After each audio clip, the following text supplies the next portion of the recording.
Prends maintenant ton fils, ton unique fils, celui que tu aimes, Isaac même, va au pays de Moria et offre le Genèse 22:2. Maintenant l'épreuve d'Abraham survint et Isaac fut le test de cette position qu'il avait prise. Ce fut ceci. Dieu avait institué une alliance. Et l'alliance était que sa postérité devait être comme le sable et comme les étoiles. Dieu multiplierait sa postérité infiniment. Il devait être le père de plusieurs nations et des rois devaient sortir de lui. Ce sont les termes de l'alliance. Abraham avait dit, d'accord Seigneur, je suis avec toi pour cela. Et l'Éternel lui répondit, très bien, mais cela ne peut jamais aller dans le sens de tes ressources naturelles, de tes propres énergies, de tes propres capacités, de ta propre intelligence. Cela doit venir uniquement à travers la mort et la résurrection. Abraham dit, très bien Seigneur, je suis avec toi dans cela. Je suis d'accord avec cela. Je l'accepte. Et j'exécute le signe de l'alliance comme déclaration que c'est ma position. Dans ce signe de l'alliance, Abraham avait adopté la position sur laquelle tout devait passer par la mort à soi, ainsi que tous les aspects du moi. C'était dans l'alliance, et c'était la signification du signe, la mort à tous les mouvements et toutes les activités, toutes les énergies de la vie naturelle ou de la vie du moi. Il était devenu une partie de cette alliance, car une alliance doit toujours avoir deux parties. Dieu en étant une et Abraham était l'autre. Et il l'avait accepté, et cela est devenu très concret.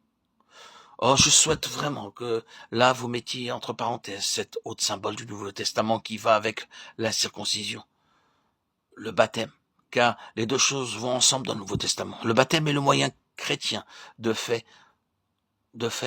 ce que les Hébreux firent dans la circoncision. Je meurs à moi-même, je meurs à la vie naturelle, je retranche tout cela dans la croix de Christ. Je déclare par le baptême, juste comme Abraham le fit par la circoncision, que j'accepte ceci. L'avenir provient de Dieu et non de moi-même. Il n'y a aucune perspective, d'aucune sorte, aussi loin que par nature je suis concerné. C'est uniquement à travers la croix, dans la résurrection, qu'il y a un chemin, une vie. Abraham prit cette position d'une manière très concrète et en devint partie prenante. Alors, Isaac est arrivé par un miracle qu'Abraham n'avait aucune raison quelconque d'attendre à ce qu'il soit répété. Dieu avait tout lié à Isaac. Non pas à une postérité ultérieure d'Abraham, mais à Isaac. À ce stade, Isaac vit en tant que personnification de l'alliance de Dieu. Isaac meurt, et que se passe-t-il? Quelle épreuve!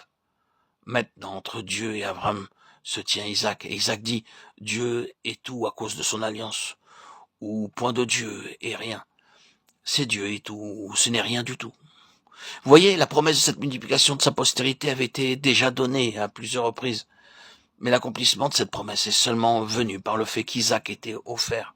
Parce qu'Abraham avait immédiatement obéi, alors l'Éternel lui est apparu et a ratifié l'alliance. Parce que tu as fait cela et que tu ne m'as pas refusé ton fils, ton unique, en bénédiction.